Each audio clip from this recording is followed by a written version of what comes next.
The Curmudgeon Rock Report. Curmudgeon rhymes with bludgeon.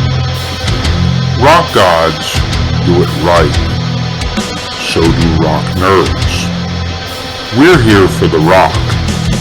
1965, 2021, doesn't matter. Crude, rude, yet somehow sophisticated. Welcome. Enjoy the show. Welcome back, everyone, to the newest edition of the Curmudgeon Rock Report. I'm here with Arturo Andrade, chiming in all the way from Gwangju, South Korea. Say hello, Arturo. Hello, Arturo. Yeah, I was going to say, it's like the old Animal House, I state my name or state your name. Yeah, exactly. So anyway, how's your week been, dude? Good. I'm fine. Everything's okay. Here in South Korea, like the city I live in, we've had a bit of an uptick, more than a bit of actually, we had an uptick in virus cases, but I'm doing well. I haven't been going out. I don't go out much anyway to begin with. So it's not a big deal for me.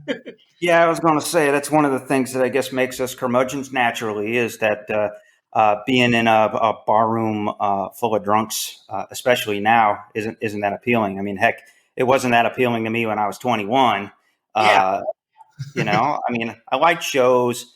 I mean, this is probably why I bombed as the music editor of Phoenix New Times. Hello, everybody in Phoenix, and Serene Dominic, Jimmy McGahern, Jonathan Bond, and all of those folks, if you're listening. But I just wanted to be left alone out there. I wanted to be the guy in the jacket in the back, just taking notes, and then everybody just wanted to buy me drinks and stuff. And I'm like, get away from me. Yeah. Let me listen to the band and write about them and leave me alone. Yeah. Absolutely. And so now we have this podcast, which makes being stuck inside a heck of a lot more fun now, doesn't it? Right. And this, I'm looking forward to this episode because we will not be talking about ourselves this time. We will not be talking about ourselves. This is just a little bit of opening banter, and hey, people like us, and we want you to like us too. So go to our Twitter feed at CurmudgeonPod, and go to our Patreon site, which I'm excited about. This I know this is a bit shameless on the top, but Patreon is a way to support a community of artists, and we have officially set up a Patreon page. For $5, you're not only supporting us generally, but you get sweeteners such as downloadable show notes, and our show notes rock. So you'll definitely want to download those. Okay, now that the shameless plug is out of the way, we have to talk about something that we're going to do every episode: contemporary album recommendations. Yeah, absolutely. We're in our 40s, but at least I continue to. I subscribe to Mojo. So I listen. I'm always looking out for, and I'm downloading, and I'm always listening to new music. So I think it's a good idea for us to always, every episode, put out contemporary album recommendations, meaning albums that have come out within the past year or last year or this year. Something fairly recent and contemporary. Totally down for that. And I'll make a confession. So I saw a study recently that said that most people kind of start losing a connection to popular culture when they're 32. I wouldn't say that happened to me across the board, but at 32 is when I kind of got bored by the rock and roll that was happening then. It was this notion that if you lived next door to a rock critic in either Brooklyn or Olympia, Washington, then your band could become successful. And so it started to get distasteful. I see that as more being cynical about the music journalism business than anything. Well, yes. That's true. I had a hangover, and just in the last 5 years or so, I think I've picked it back up, and enough to where I can hang with the king here. Say hello again, King. Hello, King. Well, hello, King. Anyway, so I think I'm in position. The way we do this segment is that basically each of us will take turns giving one contemporary recent album recommendation. They mainly rock. We want to stick to rock, but you can go into other genres We can go into the other genres if we wish. They don't all have to be underground, obscure curiosos. They could be relatively mainstream or well-known artists and bands as well. Frankly, usually I'm going to go with more of the underground stuff, but every now and then we'll surprise you Yep. with some well-known people. I came really close to talking about Taylor Swift, but I held Yeah. back. Yeah. He just couldn't bring himself to do it. Just couldn't bring himself to do it. Although, to be fair, nobody had a better year in the music industry than Taylor Swift in Dude, 2020. she completely not revitalized her career. Her career has always been, stellar, but like she's completely revitalized her reputation among serious music fans. Well, yeah. She's now being taken seriously because she's really changed. She's evolved. She's different than the music that she's doing now is not what she used to do. Right, which is a way of saying that she's always been really talented, but somehow we became part of her audience as she got into her 30s. Well, yeah, So she's in her 30s now. She's older, of course. And I mean, yeah, who knew that like she now become the new Joni Mitchell? yeah, go figure, go figure. So on that note, Arturo, what do you got for your contemporary album to give a shout out to? It's by a Los Angeles band called Death Valley Girls. Now, before I go into them, I want to say that the LA scene in the recent years has been very lively, particularly with female-centered rock groups. You have bands. Well, my favorite of that whole group is Bleached. They're led by two sisters, but there's another band called LA Girls that basically sound like a female version of the Jesus and Mary chain. But the one I'm talking about now, and there's another band called Automatic, which kind of takes that post-punk, early '80s dark synth pop, but they update it for the 21st century, and they do it with really catchy songs and really engaging hooks. So that's a shout out to that whole scene in LA that's going on now. But the band I'm going to recommend now is a band called Death Valley Girls, and they've been around for a few years. But their last album is, I think, stupendous. It was one of my top 5 albums of last year. It's called Under the Spell of Joy. And the way I would describe it, it's basically 2 albums in one. The first half of the album is this very trancey, hypnotic, heavy psych rock. And the second half is this really, really punchy, catchy, kind of rockin' garage punk. It's like an album of halves, and they kind of merge them together and put them both together. You hear a lot of, in my opinion, the Brian Jonestown Massacre, and Anton Newcomb's specter hovers over this album a lot. It just sounds like the Brian Jonestown Massacre with very, very happy, much more optimistic lyrics. It's like Anton Newcomb in a very good, chipper mood. And that's how I would say. Which I love. The name of the band is Death Valley Girls, but their lyrics are very uplifting, and I would say, dare I say, almost hippie in their optimism. Oh yeah, I mean, yeah, definitely an optimistic band. What I like is this mixture of, to go off what you were talking about, and then I'll let you get back to it. Is this mix of this sort of garage punk, these songs, especially in the first half, where there's this meld of garage sort of Hammond organ with this sort of early 60s, late 50s girl group harmony. Yeah, there's a bit of that as well. Yeah. Yeah. And then, to Arturo's point too, that there's also like a hypnotic nature to things that, is reminiscent of Brian Jonestown Massacre and some of those bands from, the 07 to 10, that's sort of in that era. The 90s. Jonestown dates back to the 90s. Oh, I know, but they kind of peaked there during that period. But there were a lot of that. There's sort of trance rock records or bands that were going on, and so this harkens back to it. Just for a laugh, Arturo, I wanted to share. I did a little bit of my own research, because I was curious about this group, and I checked out a Pitchfork review of that record. Yeah, and coincidentally, for serious purposes and for serious absorption, using Pitchfork as your reference is a really terrible idea. I'm not a Pitchfork fan. Yeah, and sorry to any paid Pitchfork writers or enthusiastic Pitchfork readers out there, but you really shouldn't start there. And so from their review comes to date my favorite terrible sentence that I've come across in 2021.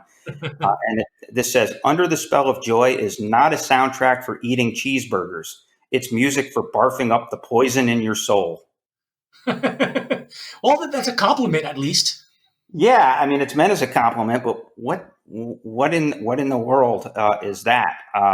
Especially because the last thing that this album makes me think of is barfing up poison, and to tell you the truth, it actually goes down more like a cheeseburger. So Yeah. I mean, it's a wonderfully terrible sentence that I thought was worth sharing. But anyway, Arturo, I will let you wrap up your thoughts, and then we will go on to my recommendation. Well, not much to wrap up. I just pretty much described the album. Highly recommend it. Like I said, it's one of my top 5 albums of last year.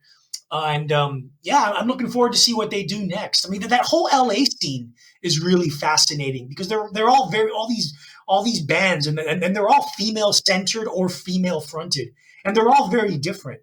So it's interesting to see what these bands come up with next, and if they come up with anything next. We're living in virus times, so who knows? And these bands aren't making money anymore, so we'll see. We'll see what happens.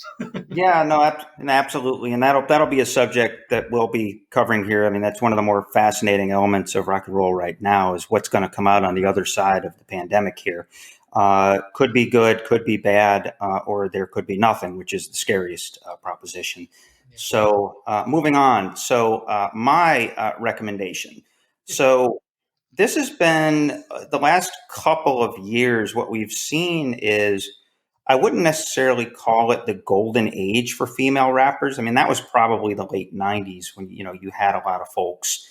And then you did have Nicki Minaj a decade ago it still has my favorite verse on Kanye's Dark Fantasy record. Yeah. And the whole thing. But right now what you're seeing is a golden age of filthy, baudy, nasty female rappers.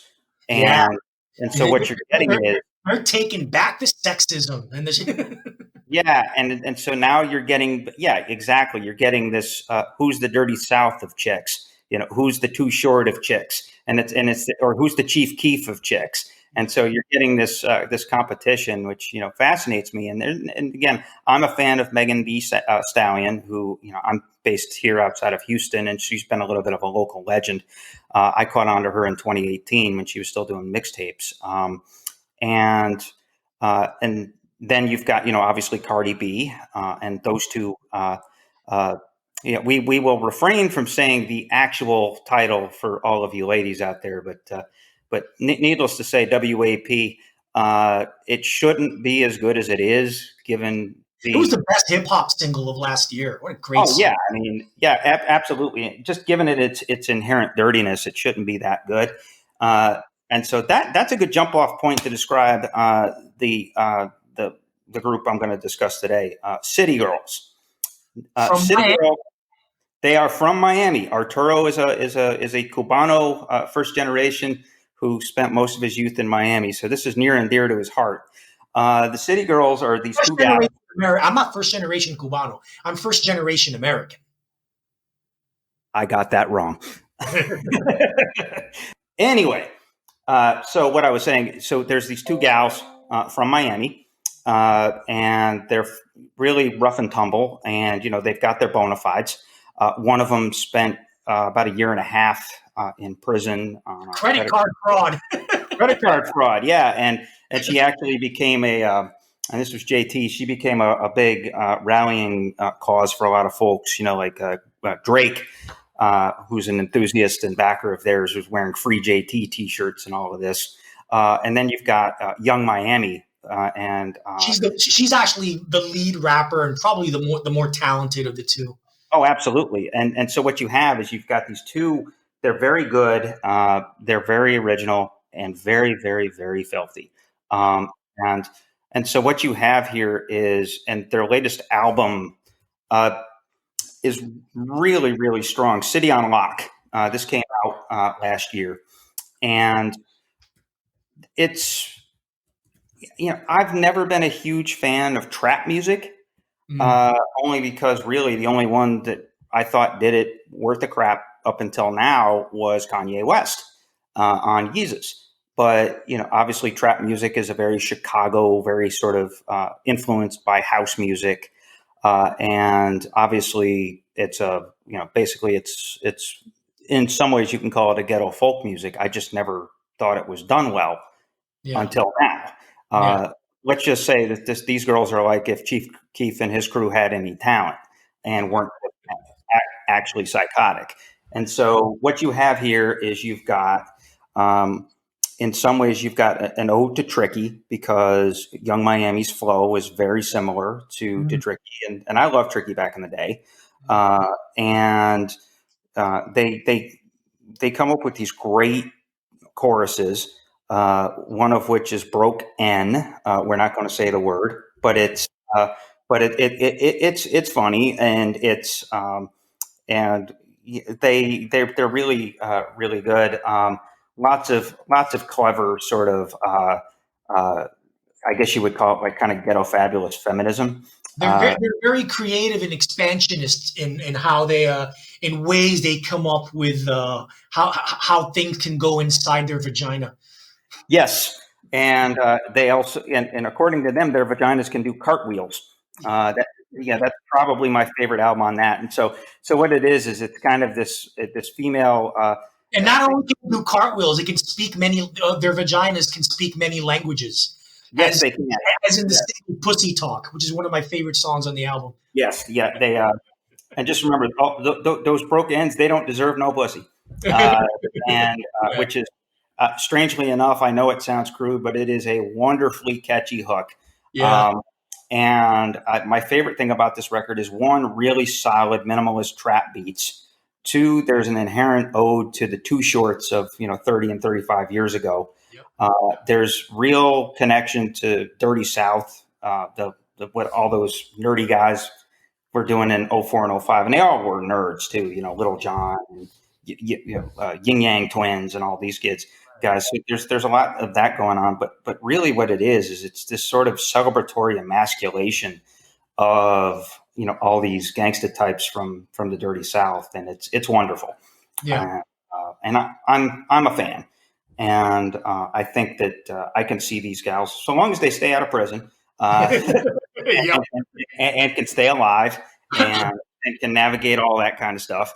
I think they're going to be right there. I mean, obviously, I think Megan Thee Stallion is probably going to be the leader of that pack. I'm suspecting in about 2 years she'll be one of the biggest pop stars, or one of the biggest mainstream stars in music. But these gals are going to come right behind them. So again, golden era for filthy mouthed women that don't give a crap. So City on Lock by the City Girls. Check it out. I recommend it too. Yeah. All right, so now let's move on to today's episode and what we're talking about. And this is something we've been planning for a long time, something that I've had gestating in my brain, and something that I've always wanted to make an entire podcast about. It's something that we call the Bovine Trilogy. Bovine, of course, meaning cows. And what we're talking about, and basically we're alluding to the idiom of sacred cows. Sacred cows meaning something or someone that is above criticism or above any kind of dispute. And and we're talking, and what we're doing here in today's episode, this particular episode is about sacred cows, but we're doing 3 episodes in a row in regard to cows, and we're calling it the Bovine Trilogy because this first episode is about killing sacred cows. And when we mean killing sacred cows, it means bands or artists who are either critically adored or commercially adored or both, and we think they don't deserve it, and we think they're overrated, and we're going to give our reasons why. Chris will have his 5, I'll have my 5. The second episode, part of the trilogy next week, will be Put the Old Cows Out to Pasture. These are older artists or older bands who've been around for a long time, and really need to stop making music because they just fucking suck now. Basically, and bands and artists that we think, and most of these are legendary, great artists and bands that we all love, and we love their early stuff. We love their stuff when they did, when they were in their 20s and 30s and 40s. But now they just need to stop because they're just embarrassing themselves. And then the third episode is old cows still making good milk, and these are bands and artists, older again, but they're kind of bucking the trend. They're actually going against the tide, and they're still making good music that we can all enjoy. And of course, in each of these episodes, Chris will come up with his cows and then I'll come up with his 5 cows, and I'll come up with my 5 cows as well. And we'll give our reasons and give each other feedback. Oh, absolutely! It's gonna be a slaughterhouse up in here. You know, we're gonna be killing a lot of cows, and we're gonna be sacrificing a lot. It's gonna kind of read like the Old Testament. You know, like go to Leviticus. Yeah, we're gonna be draining lots of bulls and lots of cows, and we'll be at the altar. Yeah, exactly. And just as a hint for that third group about cows making good milk, here's a hint: that list does not include Bob Dylan at all. Yeah. I got a lot to say about Dylan in the next episode of this trilogy. Let's just put it this way: that murder is so foul, we're already talking about it 2 weeks in advance. So just to expand on what Arturo was saying for this episode, and we'll set up the concept and start focusing on the sacred cows. So as I'm wont to do, I took a look at Merriam-Webster's dictionary, and they actually have an entry for sacred cow. And it specifically reads, one that is often unreasonably immune from criticism or opposition. Right. And I think that term unreasonably immune is certainly what inspired my list. And I can let you talk about this and your thoughts in a second here as well, Arturo. But here's my thoughts to begin with. I don't think any of the artists that we're going to be speaking about, certainly on my list, are bad, or that they suck, or that they don't deserve success.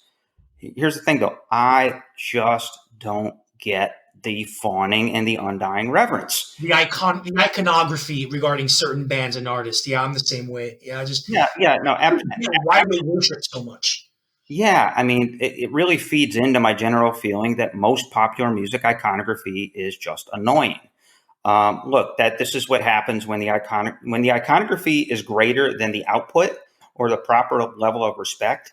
That can't be a good thing. I mean, it's just a testament to the fact that you can probably have 2 great songs and then you can just sort of coast on that. Now, granted, there are some quote unquote icons that actually deserve the status.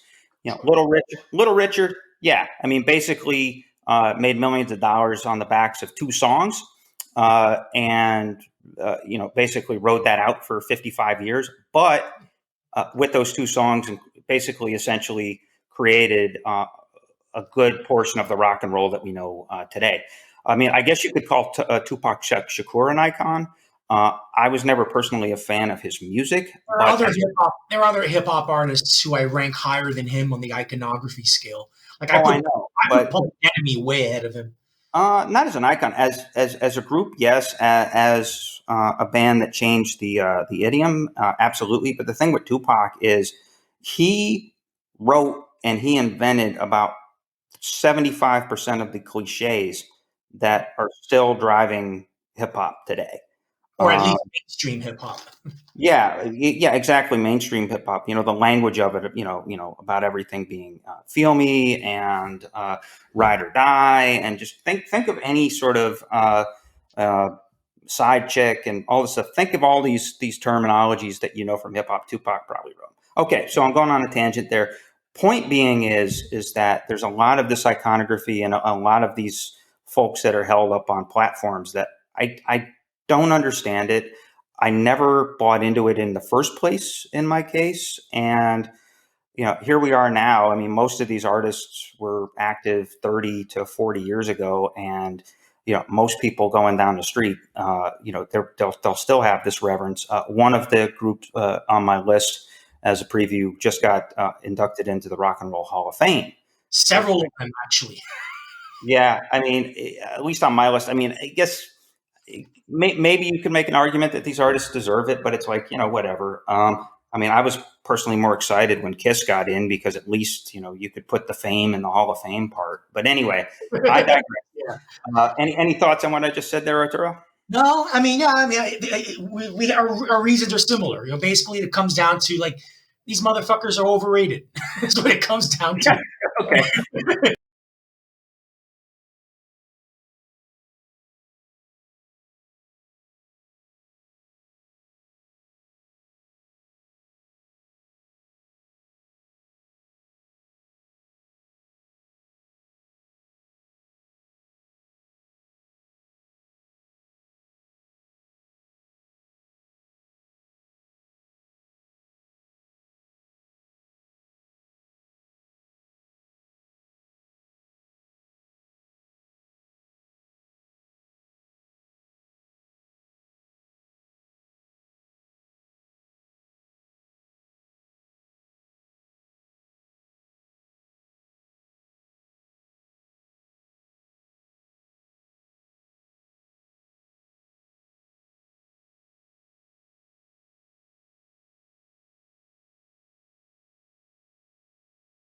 It's time to dive into our list and to answer the question, who are the sacredest of cows that we would love to just chop into pieces at the altar?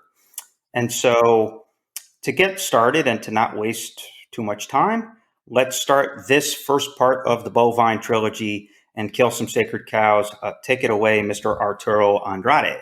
Okay. Well, my 5 cows, I'm going to start with number 5. I'm going to make it a countdown. Okay. And then I'll give my reasons and then you chip in. My number 5 is Radiohead post Amnesiac. Now, let me start off by saying that I love Radiohead. I'm a big fan. They had a streak of albums from The Bends, OK Computer, Kid A, Amnesiac. Really, Kid A, Amnesiac are the same because they were recorded during the same sessions. It should have been a double album. But anyway, those 4 albums are transcendent. They were the best band of their era. They were the band of the second half of the 90s and probably the first half of the noughties. They were important. They were groundbreaking. They were innovative. They were influential. And that is the bedrock. Those albums, and I guess the Creep single from Pablo Honey, are the bedrock of their legacy and why they got into the Rock and Roll Hall of Fame, which they deserve to be in. So I'm a huge fan. However, after Amnesiac, they've had a string of albums that have been so critically revered to the point where it's almost like people aren't allowed to criticize Radiohead. How dare you criticize? How dare you say anything bad about Radiohead? They're the greatest band ever. They're the most progressive millennial band ever. It's almost like, and I've had these discussions and not quite arguments, but debates with other music geek friends of mine who are just startled and that I would actually criticize anything Radiohead has ever done. Like, are you kidding me? Come on! Like, all bands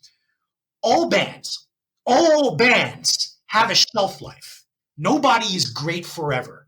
And this applies to Radiohead, whether you like it or not. And they had their moment of brilliance, like all the great classic rock and roll bands of the past from the 60s and the 70s and the 80s and blah, blah, blah. But in my opinion, they've fallen off. And their last couple of records have been unbearably awful.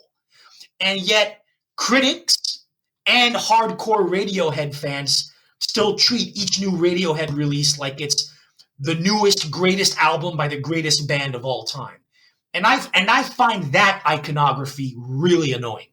Okay, so let me go into Radiohead post Amnesiac, my reason as to why this is a sacred cow that needs to be freaking killed.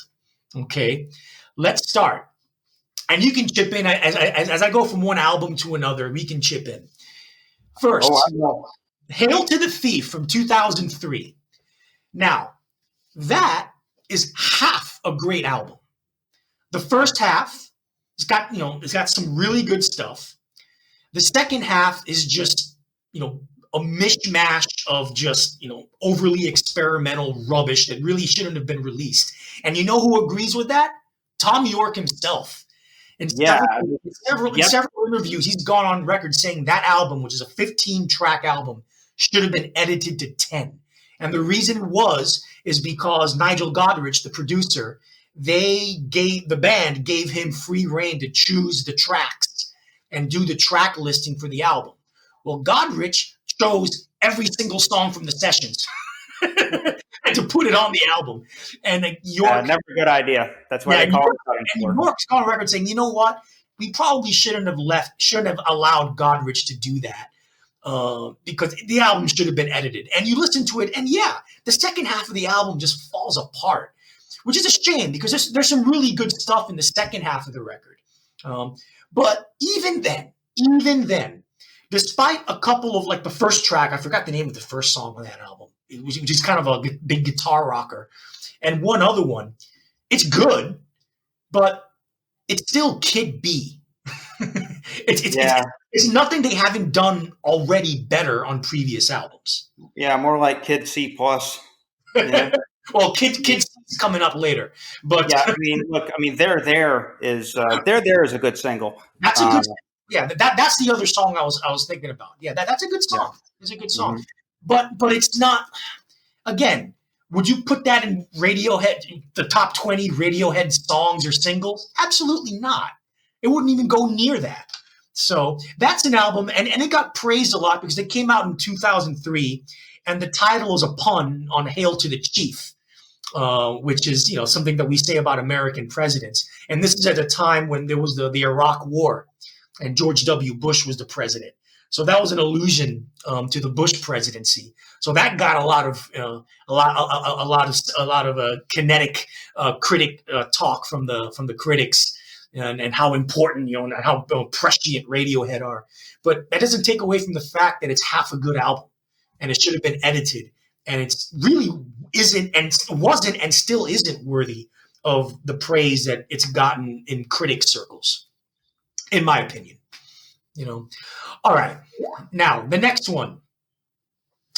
The next album by Radiohead, post-Amnesiac era, is In Rainbows. Now, this album is pretty good. I like it. I don't hate it. It's great, and I'll tell you why. But do your thing. It's good. It's a good album, but in the end, it's Kid C, because there's nothing on this record that they haven't done better on previous albums, including Kid A, Amnesiac, and some of Hail to the Thief. This album is really more known as it's remembered more for the way it was released than for the actual music on it, because when it came out in late 2007, what it was is that they put it out basically for free, basically saying this is back 2007 is a long time ago. So this came out at a time when music, the record label, the record industry was pretty much dying, and this is Radiohead's statement of saying, okay, we're going to put it out and you pay whatever you want for it, and that was deemed really iconic and legendary at the time. But that's what it's most remembered for. In my opinion, the outtakes from In Rainbows are better than most of the songs on the album.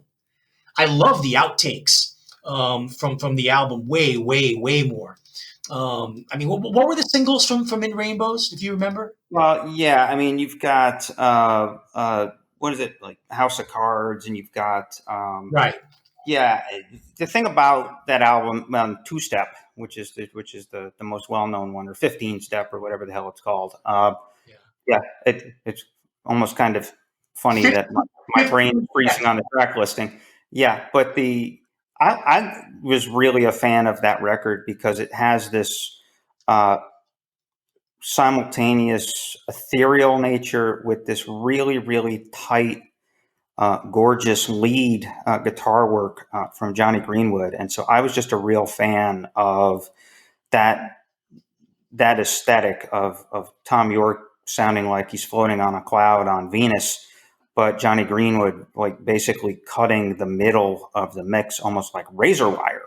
And so there's some really, really neat stuff on that record. And you know, like Arturo said, I mean, I guess you could call it Kid C, but it's good. I mean, it doesn't reinvent the wheel. It's just a very strong, relatively short, 10 song traditional rock album that is just, again, just has pretty compelling hypnotic lead work with these beautiful vocals and just, you know, it's creativity. Now, again, it's not Kid A, it's not OK Computer. I mean, they weren't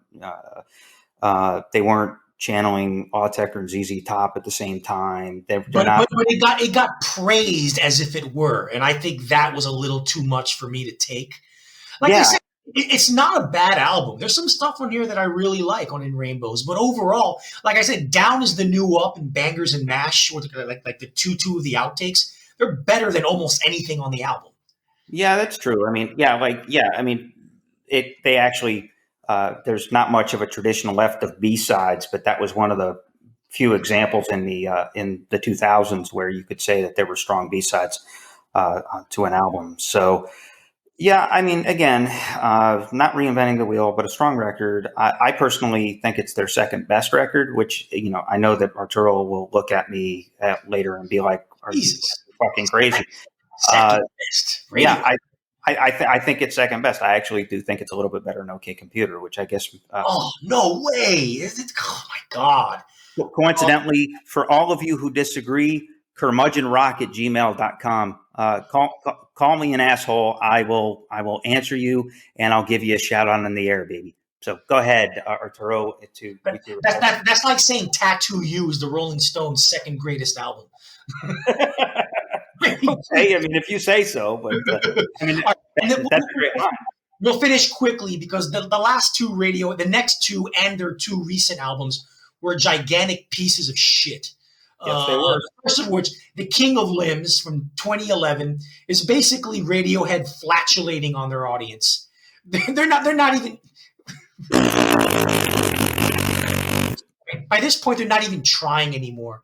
I mean, Lotus Flower is a decent single, but like I said, everything else on the album is essentially Kid D. it's like everything good about Kid A, but just like watered down, take away the hooks, and make it as less interesting as possible. And then I save my most vitriol for the next album, the very recent one, a Moon-Shaped Pool from 2016. First of all, this is the worst piece of crap Radiohead has ever laid on the world. Musically, it's basically one continuously slow, long, boring, watered-down wallpaper piece of music. It's just too many piano ballads. It's just Tom York moping on his piano way too long. And what makes it even worse is that every single song on this album they're all songs from previous Radiohead albums that were outtakes, but they were rejected and then re-recorded and had some Johnny Greenwood string arrangement slapped onto them. Hey, new music! I mean, that's just an insult. Forget about being an insult to music fans. That's an insult to Radiohead fans in general. I mean, come on. And look, all I'm going to say is that when a band does that, when they take rejected songs that weren't deemed good enough for previous albums, let's re-record them, put some string arrangements, voila, new music. That tells you the band is spent, that they're done. Yeah, they're spent, but here's the difference. I mean, there is an illustrious tradition of middle-aged and older musicians doing that same thing. Now, Neil Young, some of his albums have been like, I wrote half of this in the 70s and half of this in about 4 hours in my studio like 4 days ago. But the difference is that Neil can get away with that only because like the stuff in his vaults from between 73 and 77 is just like unassailable. Sure. And so he's one of the few people that can get away with that. But yeah, in general, Radiohead has fallen into this trap of we don't need the money, we don't have much motivation, and so let's just pull out our old shit and we'll, again, it just, we'll sprinkle some sugar on it and put some lipstick on it, and we'll make it look pretty, but it's still shit. And ultimately, I think it's telling that the most relevant thing and the best thing that you can associate with Radiohead over the last 15 years are Johnny Greenwood's scores to Paul Thomas Anderson movies, some of which are amazing, and some. Oh yeah, I mean, There Will Be Blood is one of the best scores I've ever heard in my life. But then he has like Inherent Vice, which is just like, yeah, whatever. But that's been sort of the most interesting thing. So who knows? Anyway, all right, my next sacred cow to kill. Okay, and I'll keep this as brief as possible. I said before, Radiohead post Amnesiac. Here, number 4, Bjork post. Now, early Bjork is great. Debut and Post are both really, really good albums. They're kind of ahead of their time in a way. She took electronic dance music and merged it with this really original brand of indie pop that had these almost awkward but very engaging melodies. And of course, she is a fantastic singer. Bjork has always been a great singer. However, after Post, and Post was a humongous success, especially in the UK. After that, since then, it's almost like she's retreated from that kind of pop music. And her music since then, from 97 onward, has basically vacillated between almost Broadway show tune style music with overwrought horns and strings and like avant-garde experimental electronica flourishes, which I guess for intellectual critics, that sounds awesome. But me, I freaking hate Broadway show tune music. And I'm okay with experimental electronic music, i.e. Radiohead did it really well.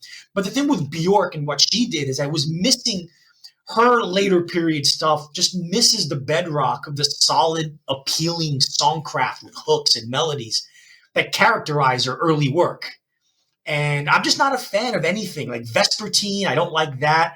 I hated Medulla from 2004. That's her all a cappella record.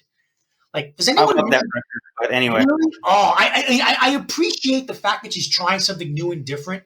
It just sounds terrible. It just sounds like corny white girl trying to do beatbox music.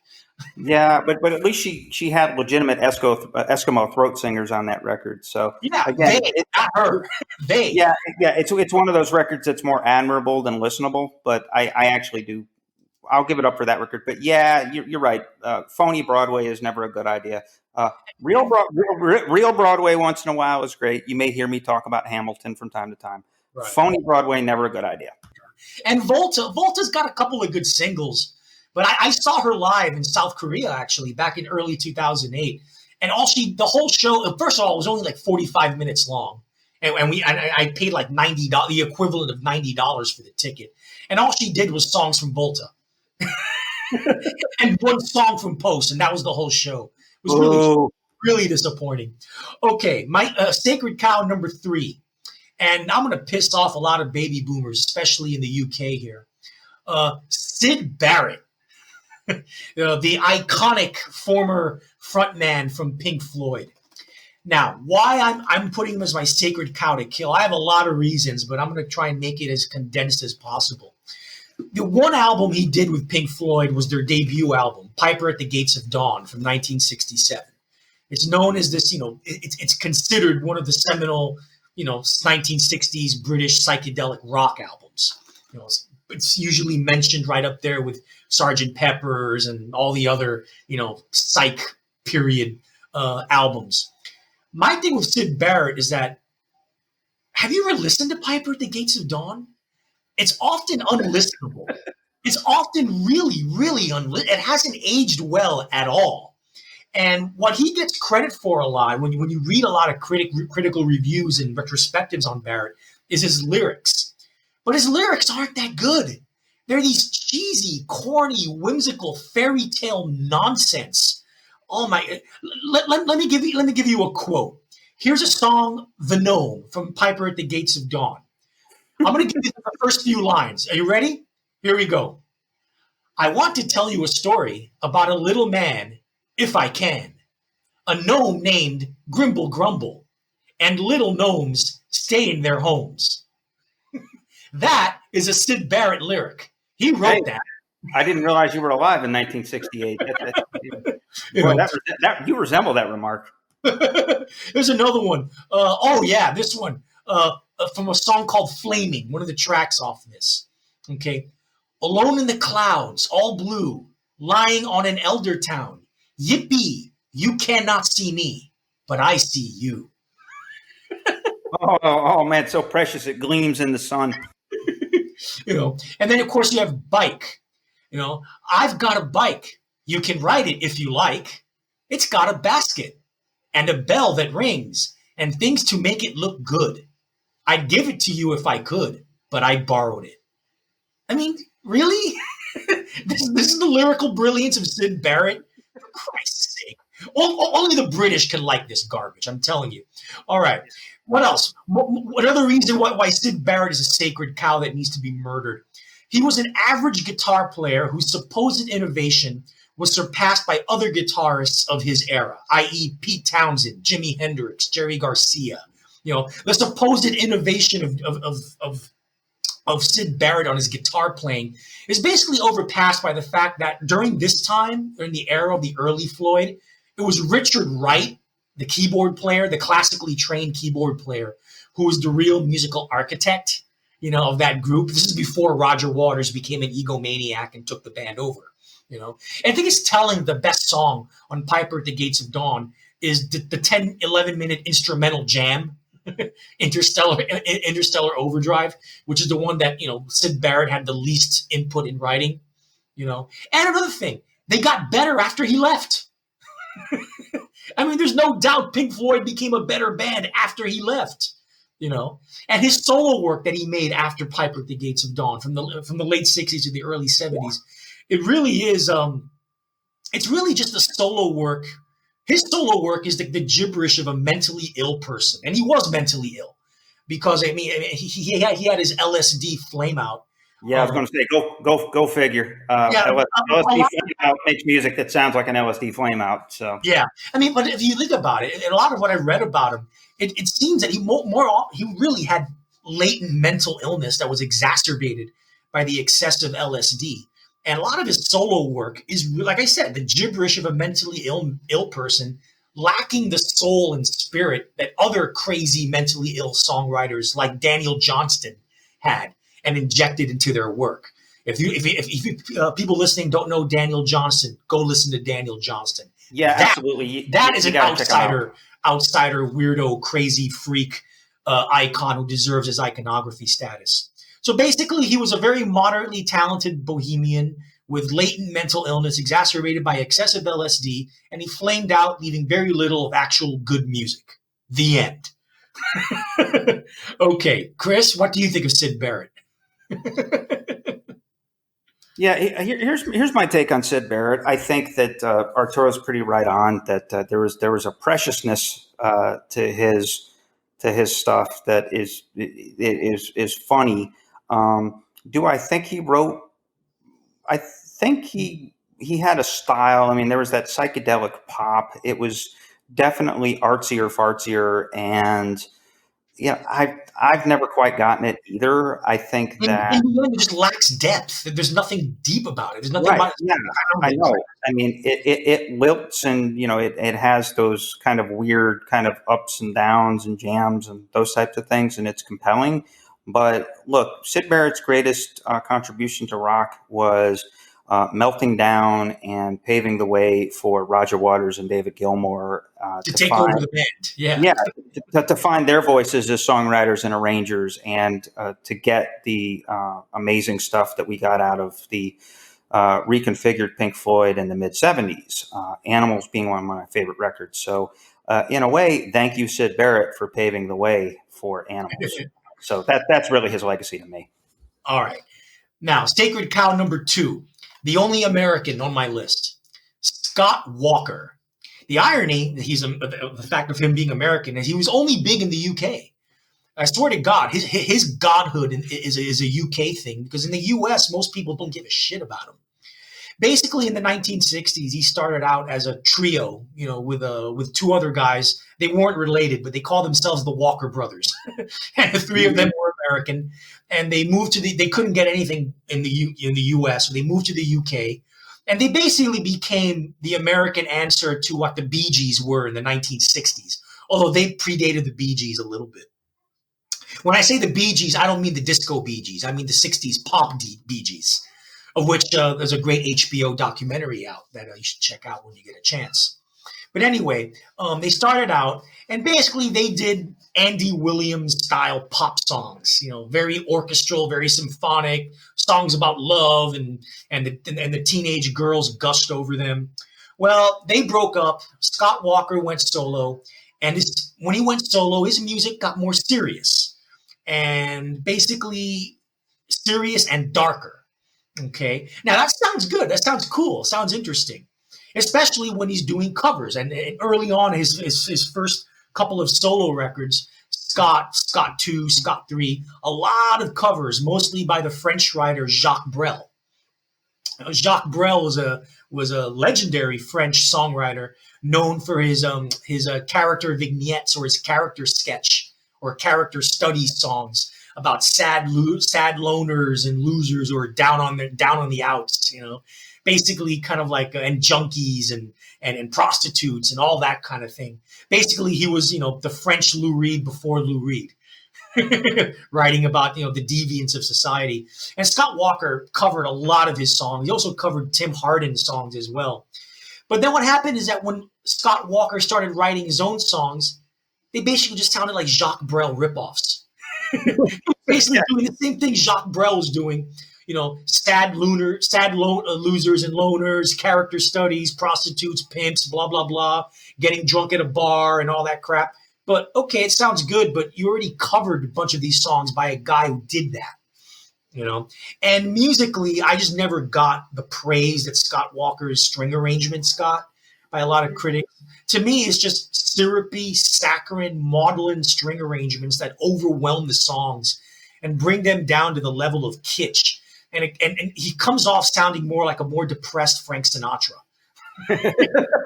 Yeah, I mean, yeah, pretty much. If you have an over-reliance on strings in rock and roll, you're in trouble. It's one of the reasons why. I mean, I know my mother is a Moody Blues fan, but I just laugh.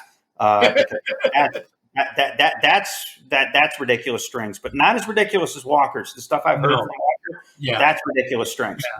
However, that being said, Scott 4 from 1969, that's a good album. That's actually a genuinely good album. It's his only good album because the songs are his best songs and melodies are on it. His best lyrics are on it. And the string arrangements are kept low in the mix and they don't overwhelm the songs. So he knew better. He knew better at that time to do that. So basically, after that, the album, he took a long break. There was a brief Walker Brothers reunion in the 1970s that no one gave a shit about. He came back. Then he came back starting in the 1980s, putting out one album every decade. And starting with, I think, was it Tilt? No, Tilt was from 95. I forgot what it was. I think something of The Hunter. Yeah. The Hunter, 1984. An album every decade of basically unlistenable avant-garde noise rubbish with supposedly impressionistic but really inscrutable, pretentious rubbish lyrics. So from the 1980s onward, once a decade, he would release an unlistenable piece of avant-garde crap that only, British music journalists liked. So basically, I'm going to finish my Scott Walker entry with a quote from the sci-fi writer Robert Heinlein. And I'm paraphrasing this quote. Artistic abstraction is often the mechanism of artists who really can't communicate. And that's how that sounds about right. Got to give it up. Coincidentally, Arturo is going to get a steady stream of hate mail from British journalists who really want some work these days because it's getting harder to come by. So Arturo, expect plenty of hate mail. So anyway. And finally, my number one sacred cow to bash. Number one, oh God, how I hate this woman's music, Kate Bush.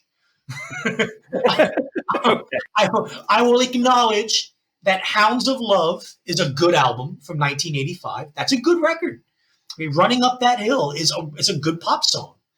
Okay. All her indulgent tendencies from her early work were pared down. It's a good production, considering it's the mid 1980s. It's a solid record.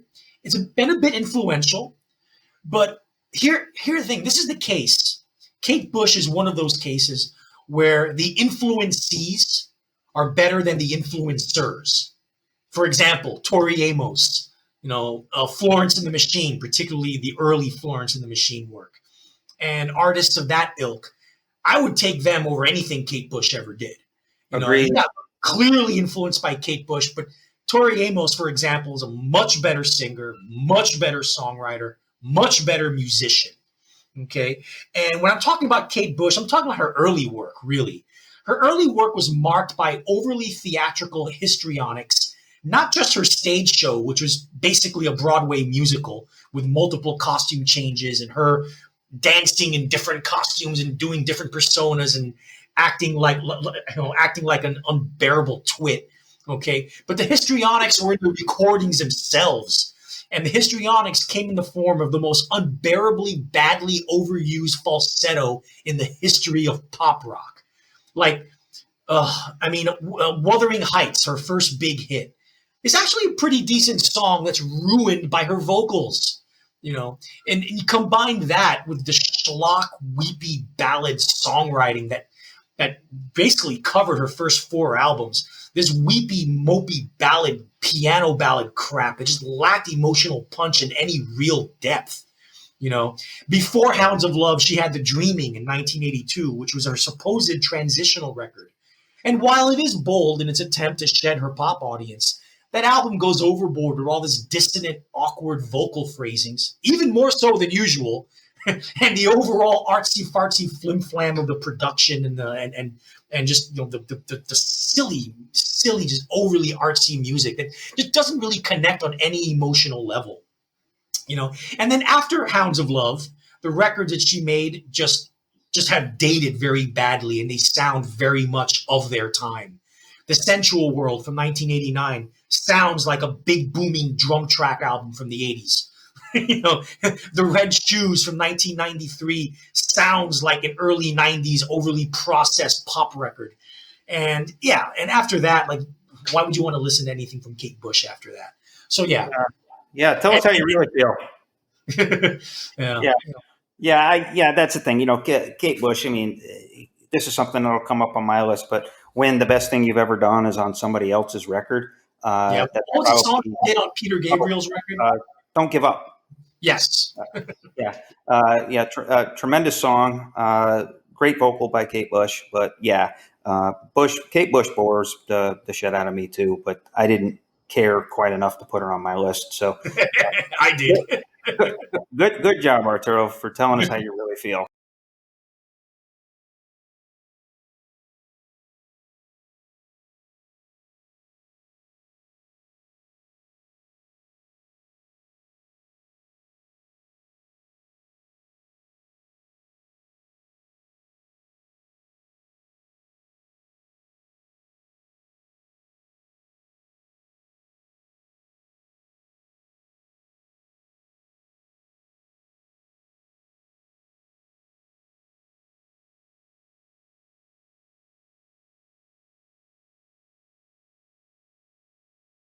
Now you're asking yourself, okay, Arturo in his performance art gave us his sacred cows. Me particularly will always be a fan of that Kate Bush rant, and you'll probably be experiencing a snippet of just that rant on our sites on Medium and Anchor and Patreon. So stay tuned for that. Anyway, so my list.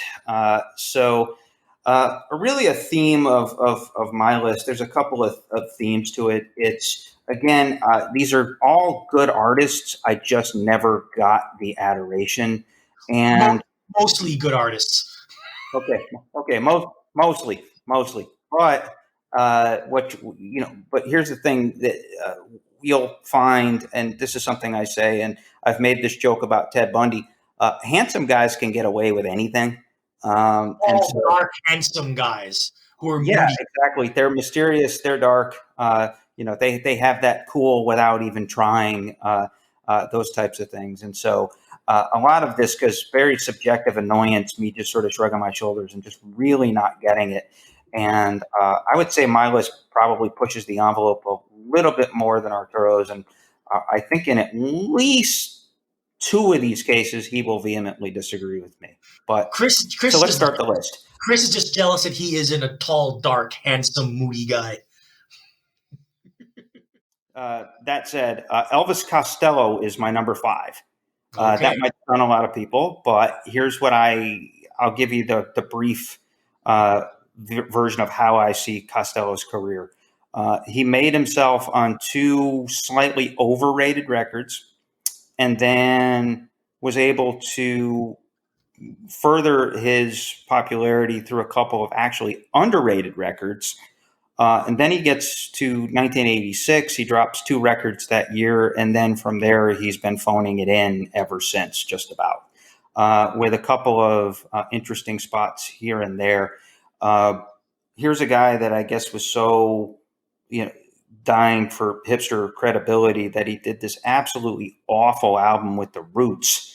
Have you heard that? Yeah, it's pretty bad. It's pretty bad. It was a desperate attempt for a comeback or for some sort of crossover or relevance. And so he's really just been sort of floating in the ether for 35 years. But even before then, sure, was there disaffection? Sure. Was there talent? Absolutely.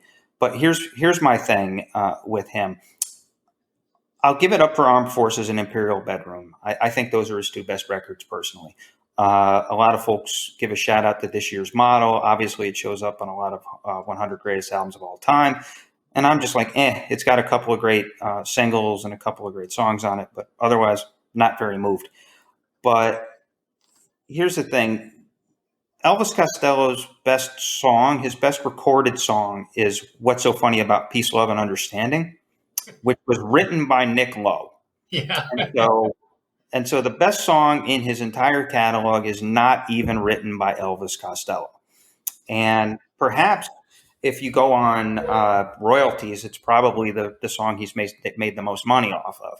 And it's not even his song, And then he also has some renown as a producer and helped produce some of those records. But the best production jobs he ever did were for Squeeze and for Paul McCartney. So, I mean, look, I just don't, his stuff never really resonated that deeply with me.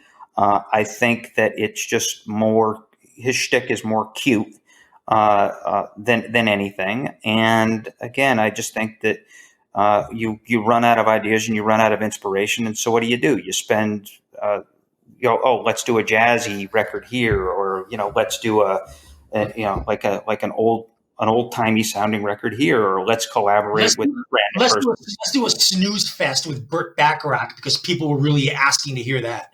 Oh yeah, exactly. Or 1998. I remember listening to that. I just couldn't get through it. It's like, oh my god, this is just unlistenable. I know. My old men. Yeah, and this is the thing. And Costello is one of these guys that he always knew he can go out and make a few bucks by selling, like licensing some of his old stuff or going out and getting paid for a show and all that. So he didn't give a fuck. So he was having fun, and fun to him, I guess, equaled bad music over and over and over again. If you want to see what's his greatest accomplishment of the last 30 years is probably marrying Diana Krall. Good going there, Elvis. That's about the one thing I'm jealous of Elvis Costello about. But now, Arturo, I know that you disagree probably with some of my early sentiments about his early catalog and about his status. But again, I just thought he was boring and dopey for the most part. I'll be diplomatic. I absolutely adore early Elvis Costello from 1977 to like 81. I love all those records. I will, throughout the rest, like most 60s and 70s bands and artists in the 80s, they all kind of fell apart and went to shit, and Elvis is Costello is I refuse to call him Elvis. It's Costello. Costello is no exception. He did two albums in 1986 that were quite good: Blood and Chocolate and King of America, which I really like a lot. But I will agree with you. From 1989 onward, there is no such thing as a great or even a very good Elvis Costello record. They're all either mediocre or they just outright suck.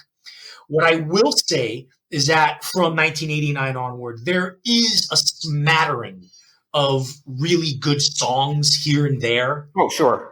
You know, and for me, in my personal music collection, I've compiled them in my 1989 to 2008 folder for Elvis Costello, and I put them all in there.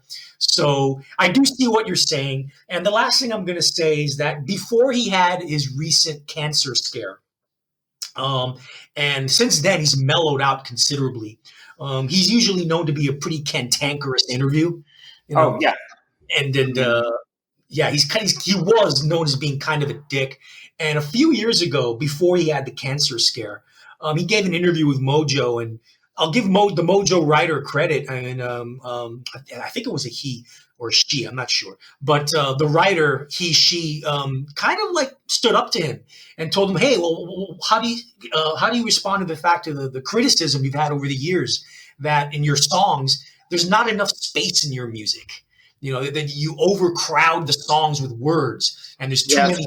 That is one of my chief complaints with Elvis Costello. Yeah, and Costello's answer was very petulant. It was like, "Well, you know, if you really listen to my music, you see there's a lot of space in my songs." and then the reviewer or the interviewer asked him another question. Well, how do you respond to the fact that, you know, there's a general consensus that since the mid 1980s, you know, your stuff hasn't been as good as your earlier stuff. I'm paraphrasing, of course, but that's basically what the interviewer said. And he goes, "Oh, well," and he was equally petulant. He's like, "Well, I would say those people aren't open-minded enough to listen to my later period music." It's like, fuck you, asshole. You know?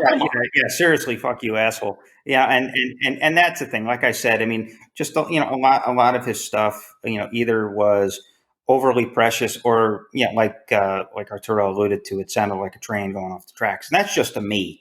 Yeah.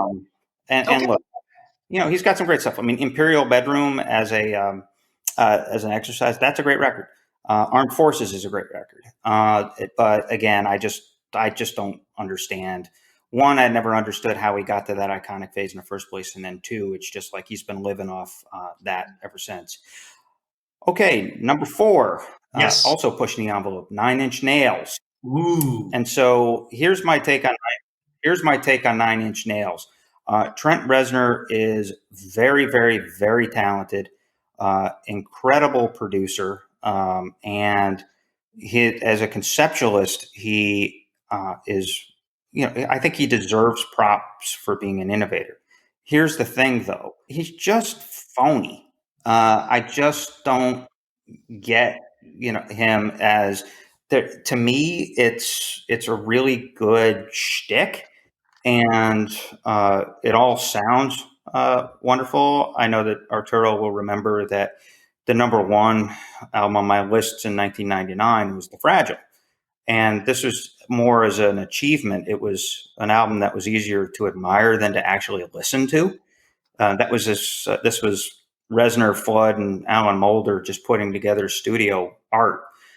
But again, you know, he had this sort of mopey, emotive, you know, the world sucks, and this kind of almost pain is pleasure shtick. But I just never found authenticity in him.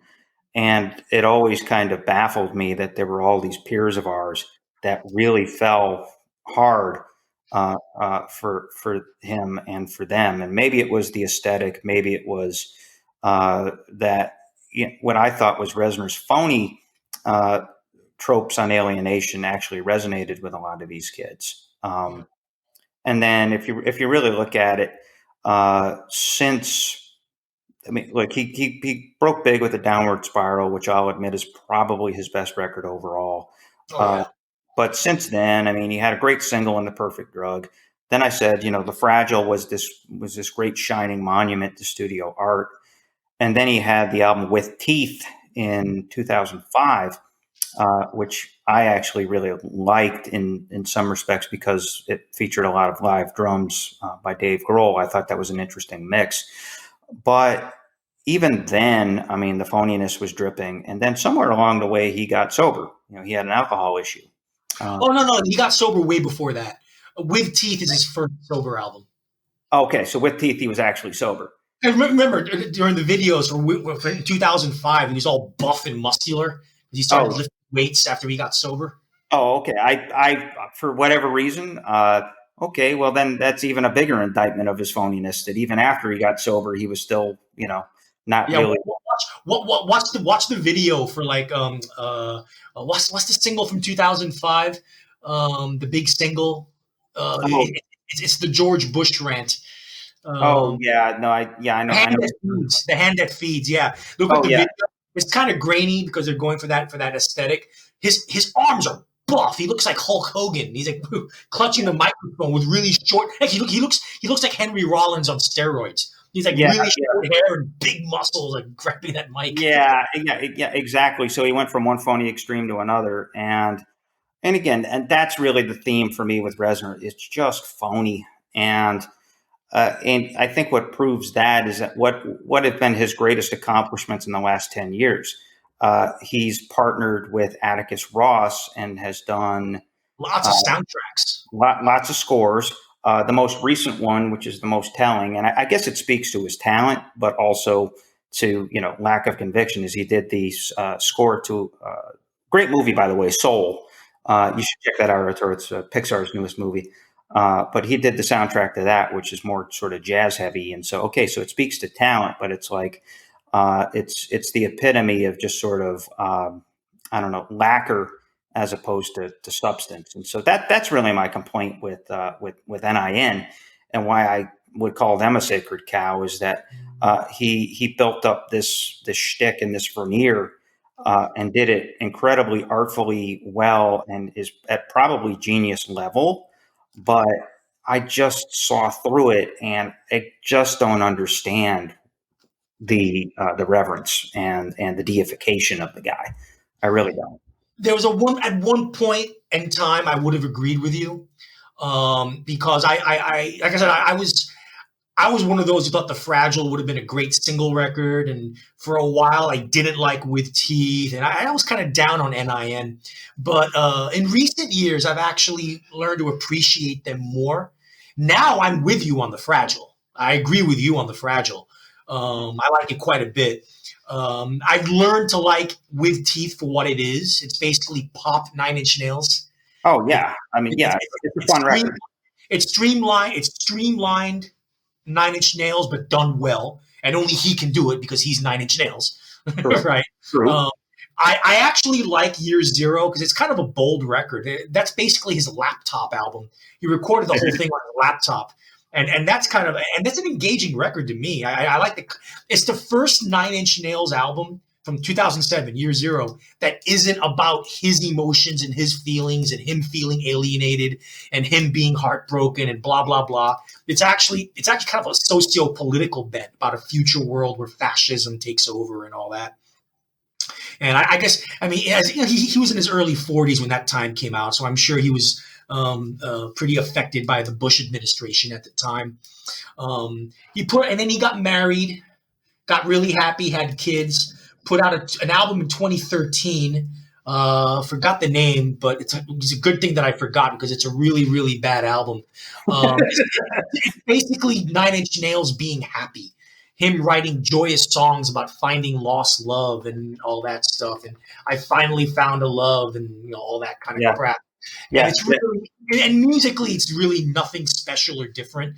It's called Hesitation Marks, actually, now that I remember it. Yeah, and Arturo just made the best distillation of my argument for me, which is once he started being sincere, boy, did he suck. However, Bad Witch from 2018 is a good record. That's a good album. I like that album because basically that album was released 2 years after David Bowie died.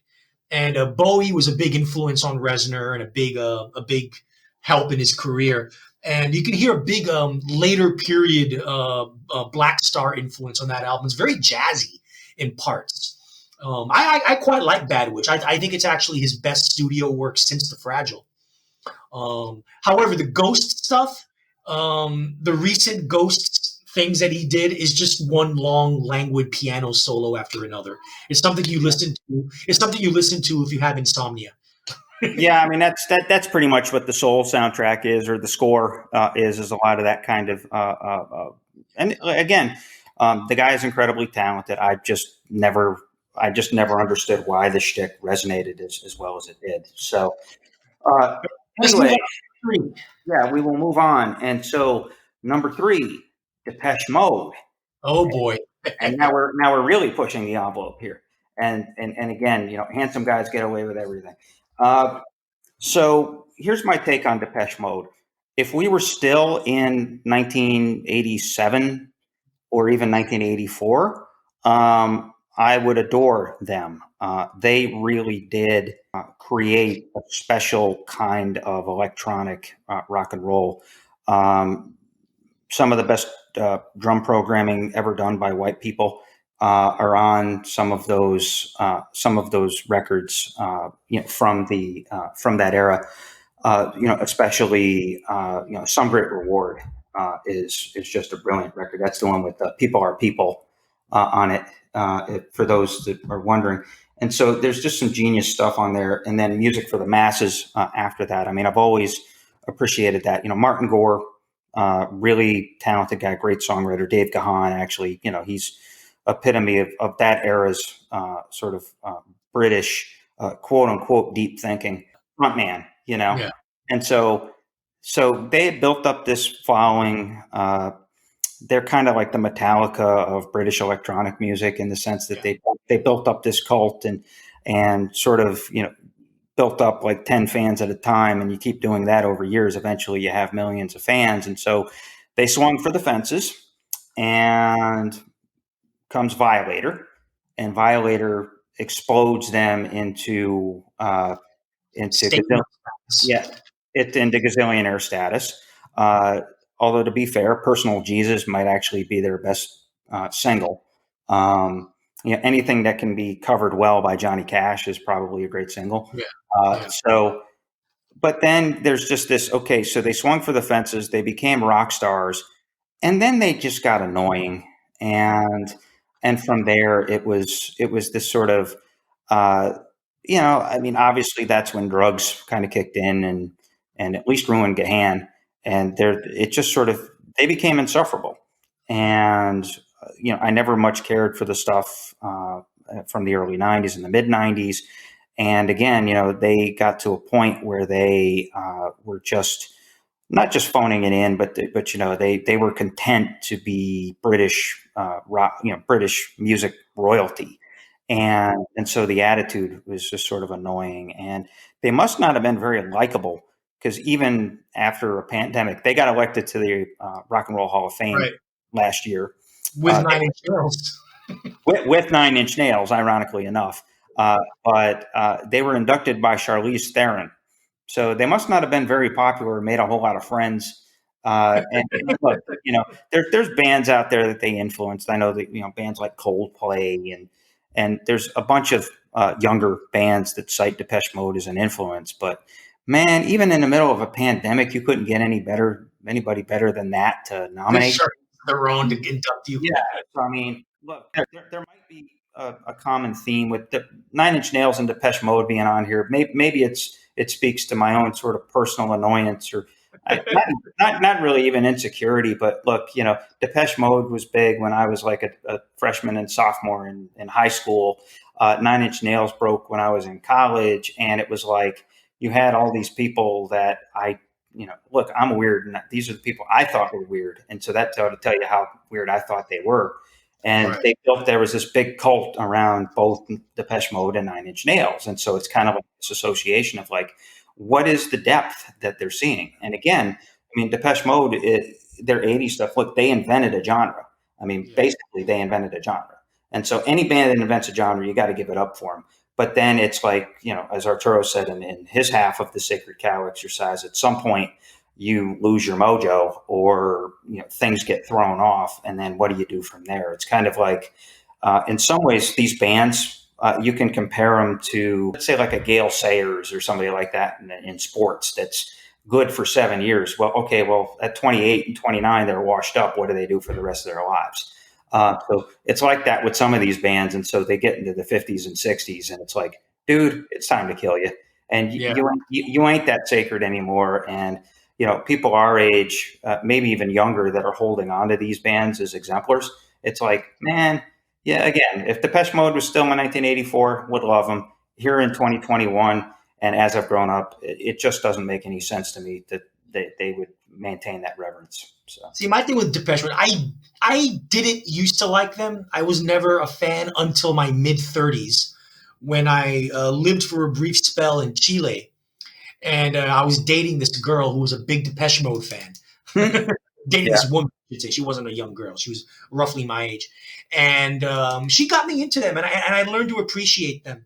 I appreciate the narrative arc of their career, because when they started out in the early 80s, even though their influences were kind of, hardcore, dark synth pop or electronic music, they themselves were teeny bopper synth pop, with Just Can't Get Enough. I just can't get enough, that. And they started out with that, basically a teeny bopper version of what Gary Newman was doing. Yeah. But then they found their own niche, and they got more, and they maintained their electronicness, if you will, but they found a dark gothic branch of that. Yes. As the mid 80s went on to the late 80s, they saw what the Cure were doing. Okay, well, let's do the electronic version of what the Cure are doing. And like you said, they invented something. They were very inventive, and that's, to me, when Depeche Mode got really interesting. And that's when they became influential on groups like Nine Inch Nails and a lot of the industrial stuff that was big in the late 80s, early 90s. Leading up to Violator, which was like that's their Joshua Tree, basically. Yeah. And me personally, my favorite Depeche Mode album is the one from 1993, Songs of Faith and Devotion. That's the most. It's still an electronic record, but it's the edgiest and the rockingest they ever got. And surprisingly, slyly, their most eclectic record. Yeah. So if you get around to listen to that album, I recommend you listen to that. That's the album that got me into Depeche Mode, and I went backward from there. Yeah, and of course it worked the other way for me. Was I really appreciated and learned to love minimal Depeche Mode. Like all that stuff from the mid '80s with all that strong drum programming and acoustic, echoing vocals. That stuff was great. But then as they got more maximal, then they got like more insufferable, and it just I couldn't dig it. And again, by that point, Dave Gahan, and at least Dave Gahan had such a cult built up that he could do no wrong. I mean, he he could have put himself out of an album like Gargling Diarrhea. He could have put out his own version of Two Girls, One Cup, and a whole bunch of our peers from Gen X women would be like, oh. Us curmudgeons will always take a little time to give a shout out to the rebels keeping the spirit of rock and roll alive. It's a powerful spirit that can sometimes be found in unusual places. The Reddit group Wall Street Bets potentially started a revolution recently by taking on the major hedge funds and making a run on GameStop, AMC, and other stocks. That caused a massive short squeeze that cost these funds many billions of dollars, and also caused Robinhood to shatter its own brand by blocking trades to these companies. Elon Musk and other influencers responded by talking up cryptocurrency. An incredible thing potentially exploded forth in a span of 48 hours. Simply put, that's pretty damn badass. So check out Wall Street Bets on Reddit today and join the fray. Viva la revolution! Speaking of dark heartthrobs, number 2. Okay, so number 2, The Cure. Yeah, but look, if they're the cure, then the rest of the world is a disease. Let's just put it this way. Okay, so the thing with the Cure is, again, one of the premises here is that nobody's saying that these bands didn't deserve to be successful. These are all good bands. They're all objectively good bands. They all original. They all contributed something to the rock canon. And look, The Cure had an aesthetic with that sort of moody guitar, the sort of the hypnotic effect. Robert Smith's vocals. That I'm so sad. And sort of the persona. And so it's one of the great personas in rock history. But the problem is, it's boring. It's really, really boring for the most part. Okay, 4 great singles. My favorite of their songs is Friday I'm in Love. Why? Because it's the least Cure song imaginable. And look, if they had done way more of that and way less of the other shit, I would probably be a fan. But look, Disintegration, which a lot of people think is their best record, I'll give it up. Really great lyrics on that record, especially the title song. I mean, just amazing lyrics. And sure, The Cure. I like The Cure. I don't love them. I like them. I don't love them. But to me, Disintegration is the most overrated of their albums. Yeah, because it's front loaded. The first half's got all the good rockin' and pop songs on it. The second half of Disintegration is one monotonous, same sounding, mid tempo bore after another. Well, I mean, but I would extend that argument to the whole record. Besides Love Song, I mean, Love Song is a really good single. That's one of the 4 singles I was talking about. Fascination Street's a good song. Yeah, and look, and so you get some other very strong lyrically. Again, Disintegration is a really moving breakup song that really resonates. It's kind of like Blood on the Track for tracks for androgynous British guys. I mean,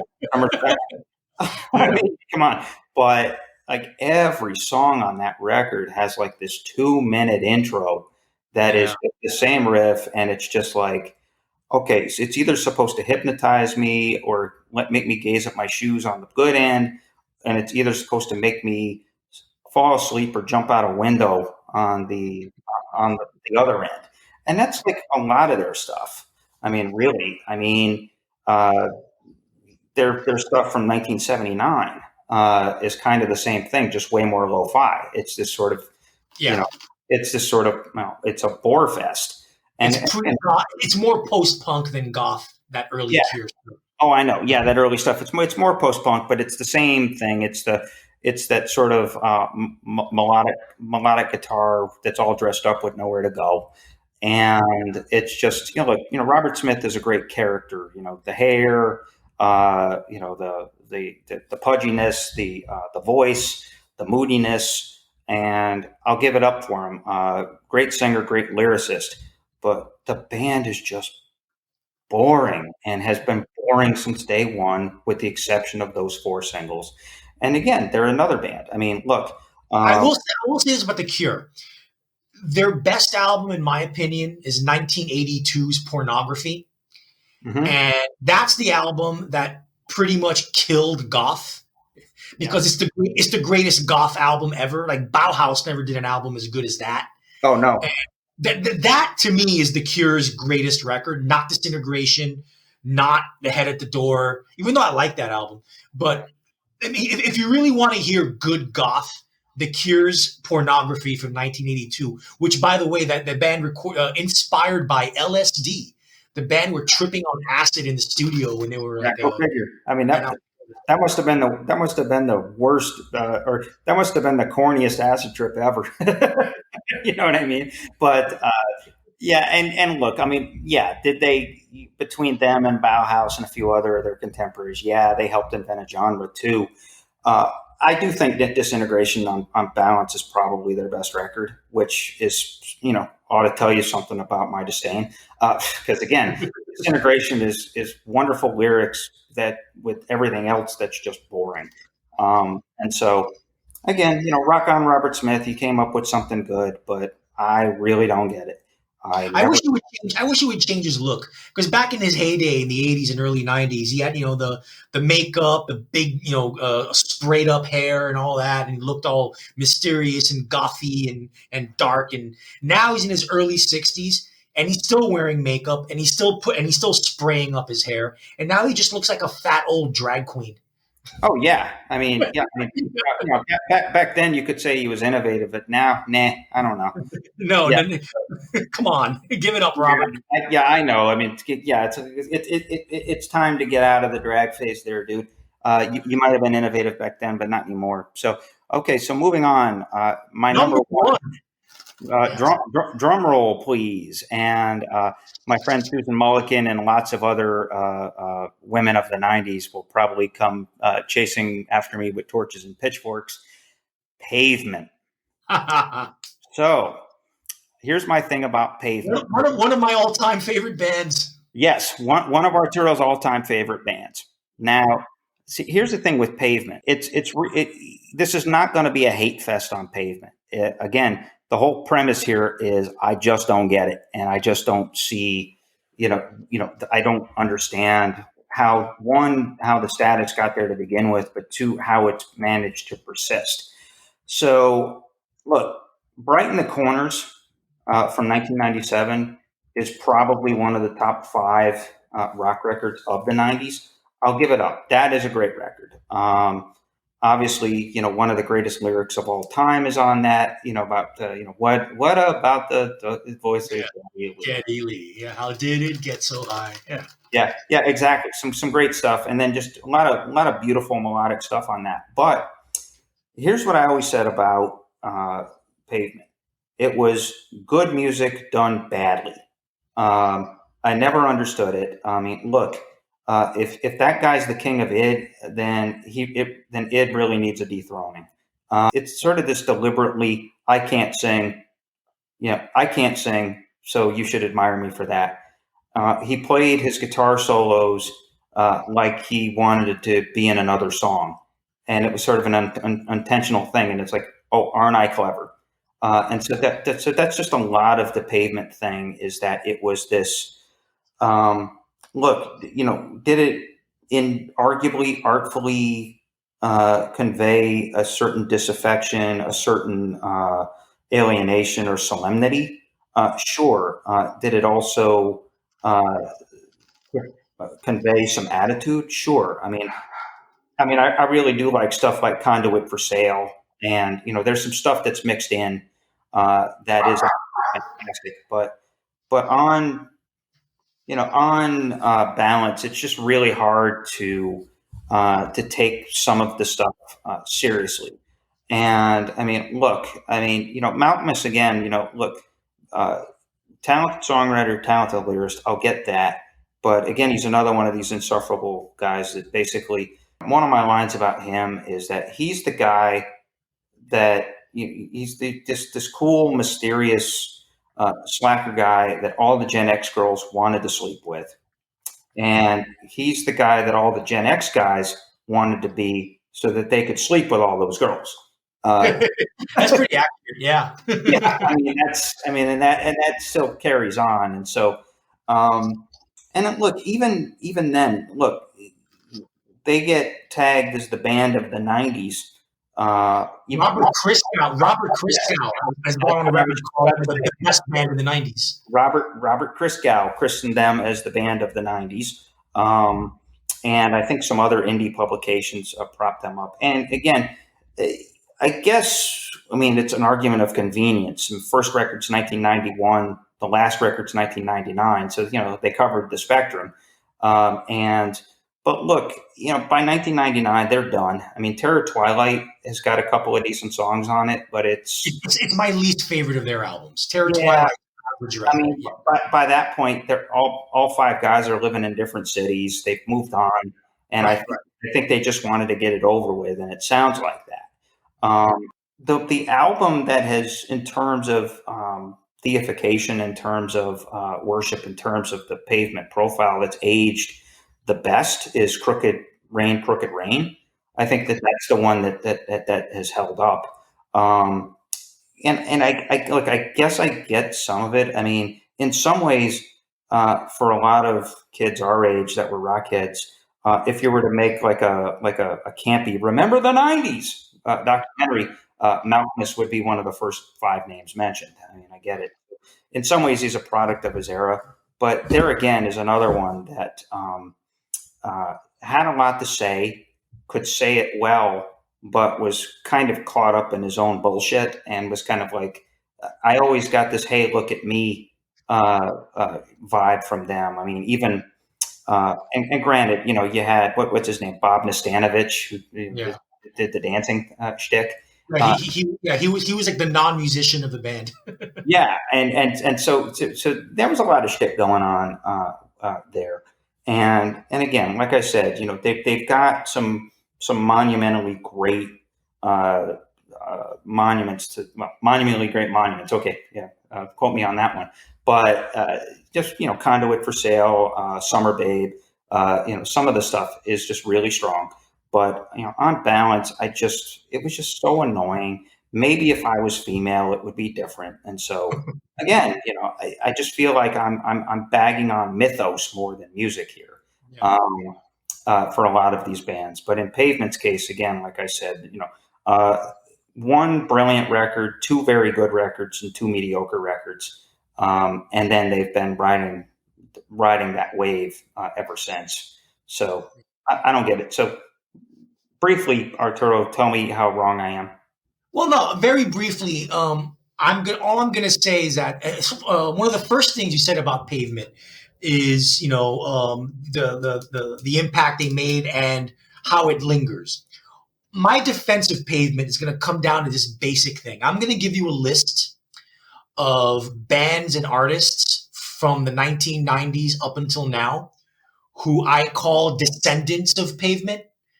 Artists and bands who have been, and all of these, or no, not most of these, and our listeners probably know at least some of them. These are all bands, artists who have been deeply, deeply, deeply influenced and are indebted to Pavement and their sound. And when I'm talking about the sound of Pavement, I'm talking about the loose, ramshackle, slacker sound, the laconic vocals, the witty put-down lyrics, the labyrinth-like song structures that are very unconventional. Bands that delved into that era, that area, I should say. Pavement were the band that made it okay to do that. No other band before, there were other bands before Pavement doing it, but no one, in my opinion, did it as well as Pavement, as well to the point that it influenced a shitload of other bands.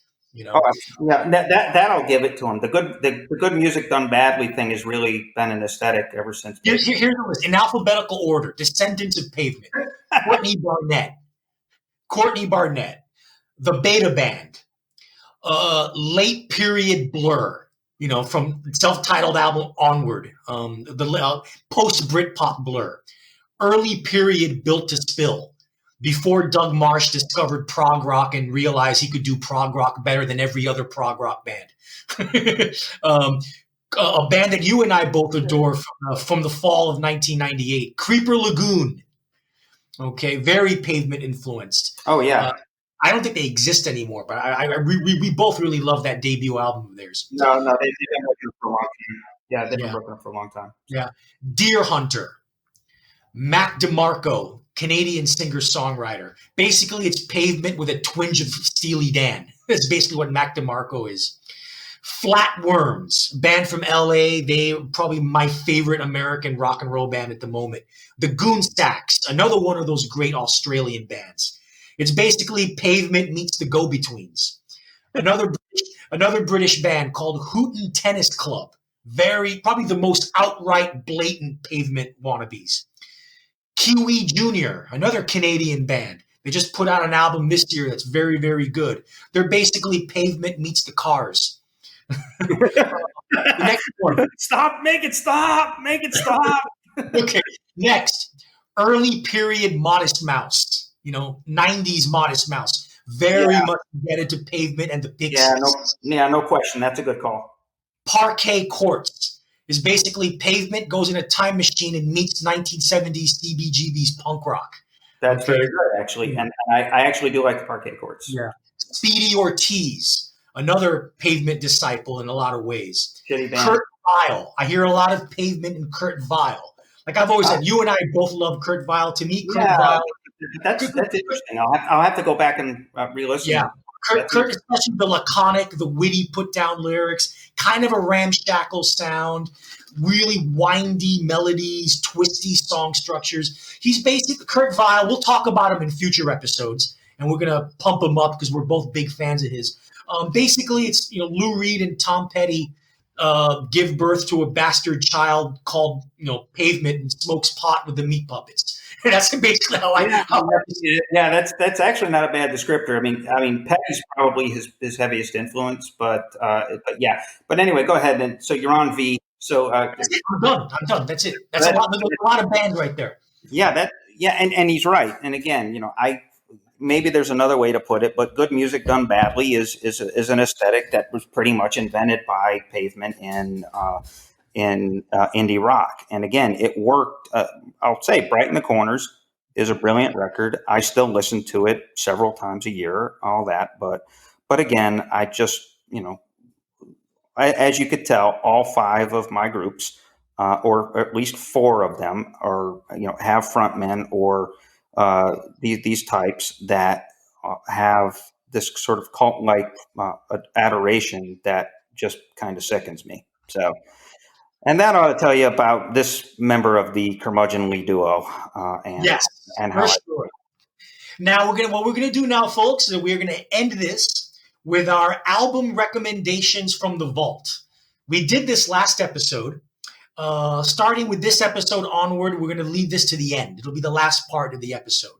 And album recommendations from the vault means usually obscure older records. We begin the episode with modern contemporary albums good contemporary albums, modern records that we recommend, and we're going to end them with older records. This could be anything from the 50s, 60s, 70s, 80s, 90s, 90s, whatever. Okay. I've got mine. Chris has his. I will start with mine. My album recommendation from the vault. And it doesn't have to be obscure. It could be an older album from a well-known band and artist as well that not many people know about. It could be that as well. So we have a pretty a diverse definition of a vault here. Yeah, well, a vault is just that, where you really got to dive in and dig. And so, stuff that you might not think about, but it's kind of like your attic, once in a while you got to go and clean out your attic. That's what we're doing. So yeah. Take it away, Mr. Andrade. Okay. My album vault. Chris, have you heard, do you know the band Fugazi?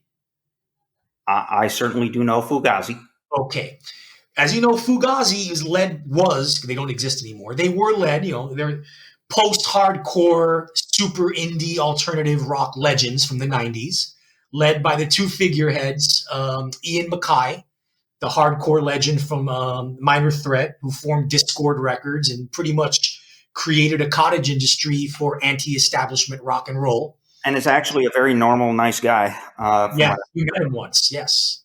Ian MacKaye and the other frontman of Fugazi, they were kind of like the Clash. They had two frontmen, guitar player, vocalists. Ian MacKaye was one. He's the one who's most well known. And the other guy is Guy Picciotto, or Guy Picciotto, if I want to go by the Italian pronunciation. Right? I'll go by Picciotto.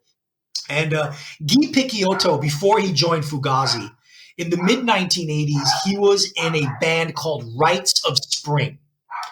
Now, Rites of Spring only had one album. They released it in 1985. They were from the D.C. area, same as Ian MacKaye. That album was released on Discord Records, Ian MacKaye's label. That band put out one album. They broke up soon after. A couple of years later, Picciotto joined Fugazi. Okay, now why am I mentioning Rites of Spring? You and I, Chris, have many times taken a shit on the emo subgenre of rock and emo in general. Yeah, pretty much. Yeah. Emo basically means emotional rock. It just means it's post-hardcore, punk rock driven kind of rock that's really histrionic with its vocals and its lyrical content, very much first person, very passionate and just crazy about getting the message across and just that kind of stuff. And usually, for me, it's pretty off-putting. There's a lot of crap emo out there. I think most emo bands are garbage. Rites of Spring was the very, very first emo album. It was the first emo rock album, and it's awesome. It's very, very different from Dashboard Confessional. It's very different from what's that other emo light group that I hate? Def Cab for Cutie, another one. Yeah, another one that I can't stand. Very different from all those crappy emo groups. Rites of Spring, and if you think about it chronologically, they're in the mid '80s. Minor Threat were early '80s. Fugazi started in the late '80s. Rites of Spring musically sound exactly what they are in the timeline.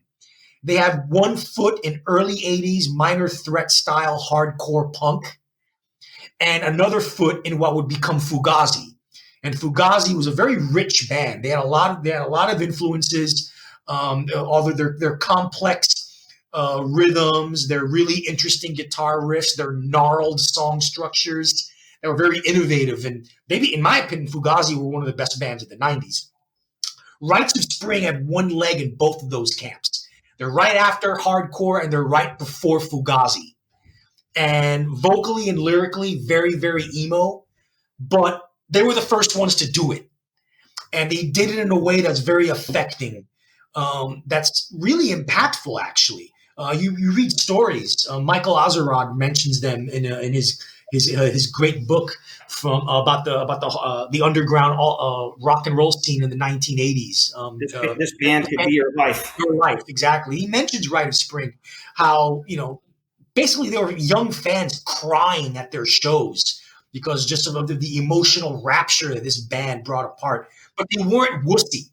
Like I said, they were one half Minor Threat and the other half of what would eventually become Fugazi.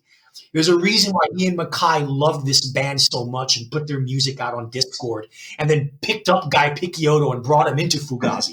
yeah, he stole their front man. Yeah, he stole their front man. Okay, and so Rites of Spring, the first emo punk rock album, the best emo punk rock album, really influential, really important, really good, much, much better. So it's so good it should not be called emo. And last point, it's one of Kurt Cobain's 50 all-time favorite records. So if Kurt Cobain says it's great, it's great. Yeah, definitely check it out. And like I said, that whole Discord scene is just fascinating, and it was the epitome of 1980s and early 90s DIY rock. I mean, obviously there's the beat happening thing, which is DIY. That's it done insufferably. In DC, they were doing it great. So, because those bands actually rocked. Yeah, those bands actually did rock, and so the Olympia, Washington scene were a bunch of I get not being able to play your instruments, trying to play your instruments, but don't make it kiddie and childlike. The childlike thing really bothered me. Yeah, exactly. If you're going to do it, at least do it straight, So, okay, so now let's go into my vault, and this is an album that you are more likely. Not very likely, but more likely to have heard of. Now, you've definitely heard of the artist, the Grateful Dead. Of course. Yep, and this is one of those bands that is kind of like the reverse thing for me from the Sacred Cows, where I didn't get them when I was a kid, but boy, do I get them now. And sensational, wonderful, inventive band. So they started out early. They were a skiffle band originally, and they were still trying to kind of find their way and kind of their voice, and very experimental, and they'd never done anything with the studio. And then, of course, they come out of the whole Ken Casey thing in the late 60s in San Francisco. And so, of course, they were on way too many drugs. And so, especially for this album you're going to mention. Yes, exactly. And so they get their chance to do major label studio or they actually had a budget. And out of that comes Anthem of the Sun. And Anthem of the Sun is a really fascinating record to me. And the reason I recommend it, I'm not recommending it as a popular music album in the orthodox sense. Will you find good songs on this record? Probably not. I mean, unless Alligator is your speed. I mean, it's corny, unless you like that kind of thing. You're not going to find good songs in Anthem of the Sun.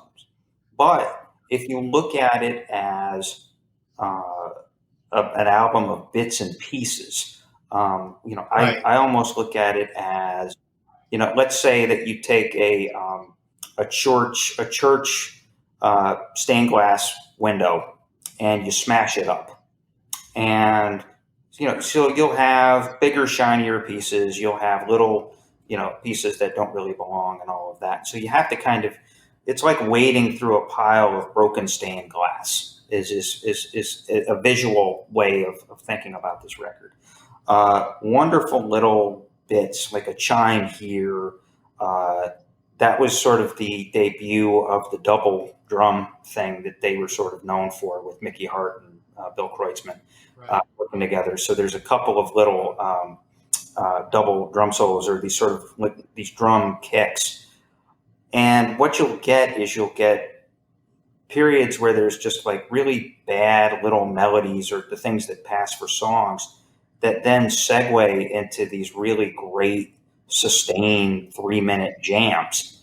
And so, like, even Alligator, the first half of it is very corny. It's just sort of, it's almost like a skiffle, not a sea shanty, but it's almost kind of like one of these sort of almost like a kind of a shuffling, dopey, amped up coffee house type of song. But then the second half of it just turns into this amazing jam thing with Jerry Garcia, where the band is riding Garcia rather than the other way around. Yeah. And then it all ends. The album ends with this. And I know half of it was a stitched together record. Half of it's studio and half of it is live recording, and they kind of mixed and melded it. It's not just that each track is stitched together from parts of studio sessions and different parts of live recordings in one song. Oh yeah, I mean, like I said, as an orthodox album, it's a fucking mess, but it's a fascinating listen, and it ends with this really extraordinary, just kind of spooky 5-minute droning up and down solo, with Garcia really doing some really inventive stuff that I think at that point was pretty groundbreaking. So it's worth a listen. If anything, Jerry Garcia, I don't think it's going to sound weird. If anything, I think he's an underrated guitar player. Because when people think of Jerry Garcia, they think, oh, the stoned hippie guy and the fat old stoned Santa Claus looking hippie guy. No, that dude was a badass guitar player. Yeah, no, he was a badass guitar player. I mean, his tunings, his tone, his playing style, and all of that, and just as a musician and as a songwriter, I mean, the guy was a brilliant mind, twisted mind, but a brilliant mind. And I think it's on display, and it's just, again, you look at the bits and pieces. It's a really adventurous listen. It's definitely worth your investigation. And for me, even though, yes, Working Man's Dead and Blues for Allah. And Blues for Allah is my personal favorite Dead record. The best of the records. Huh. Yeah, that's my personal favorite Dead record. Lots of really great stuff going on there, and there is great song work on there. But their best album objectively is probably American Beauty. But if you get into that stuff, My favorite. Yeah, that's my favorite. To me, if you really want to understand the Dead, you got to listen to stuff like Anthem of the Sun, and just sort of that kind of adventuresomeness. And I will say this, though, as we said before, if you watch the documentary Long Strange Trip, you'll understand Awesome documentary. You'll understand just how influenced that album was by drugs. The single biggest laugh in that movie is what's his name, Bob Smith, the owner of their label, was saying that Bob Weir calls him up one day, tripping his sack off, saying that they ought to go down to the shore of the beach nearby, so that they can record the 3 shades of wind, or whatever it was. It was like, we have to record the light and the wind from the beach, and we have to catch these satellites, and we have to do this. And so that got to just tell you how whacked out the guys were during the time. But again, they came up with this, and look, Anthem of the Sun, it actually made, not this time, but an earlier version of Rolling Stones top Rolling Stone 500 record. 500. Yeah. Yeah, I mean, not this last iteration, but it was there, and so it does have a reverence and it does have a fan base, but it's worth your attention and totally worth the recommendation. And because this album was so wacky and went so far to the stratosphere, is what set the stage for their back to the roots phase, starting with 1969's Alxo Moxoa. Yeah, Axel Moxoa is a good record. And this is when Robert Hunter comes into the fold as Garcia's chief lyricist. Yeah, absolutely. And Axel Moxoa, it's kind of like that's kind of the psychedelic Wise Guy album with real songs and with real lyrics, right. and done tightly. It's actually a really good record, but it's kind of the same, comes out of the same scene. And then it was after that record that I think they all decided that, we've been like too high for too long, so we got to go out to the woods. Yep. And that's kind of where it happens. So anyway, that's my shtick. So there you go, Rites of Spring and Anthem of the Sun. I agree. Yeah, check them out on Spotify. You can probably find them all on YouTube. Maybe dig in your own crates and you haven't heard them for a while. Go ahead. Or go download them illegally from the torrents. You'll find them there. Yeah. I was going to say, or be a pirate. I think the labels have made it so that you deserve that right. So that's really about it, Arturo. We are done. So how do you feel through the first run through the meadows with the cows? I feel good. I think even though this is a pretty long episode, I think it's fine as is. I don't think we should change much. I think I like it, and the longer we go, I don't care. I think we hit every point we wanted to hit. Absolutely, and that's the thing. We are a niche. Or in a niche, or we're establishing a niche. I call us, we are a shining player in the rock nerd space, and we do it very well. And so we want you to embrace our worldview between the two of us. This is kind of like eating wacky sauce for breakfast. And I'm telling you, it's an adventuresome listen, and there's a lot of stuff there. Like I said, I was so much a fan of the Kate Bush rant that we're going to make a mini episode of that on its own. And so that's that. So we'll buy some British music journalists to come on the show and try to defend her. Yeah, no, absolutely. And that's something, by the way, folks, that we're building up to. We're a conversational podcast for now, but we have some dream guests that we want to get on here. And who knows, maybe a friend of ours or two will show up here. What do you think? Special guest Mike Eisenstein?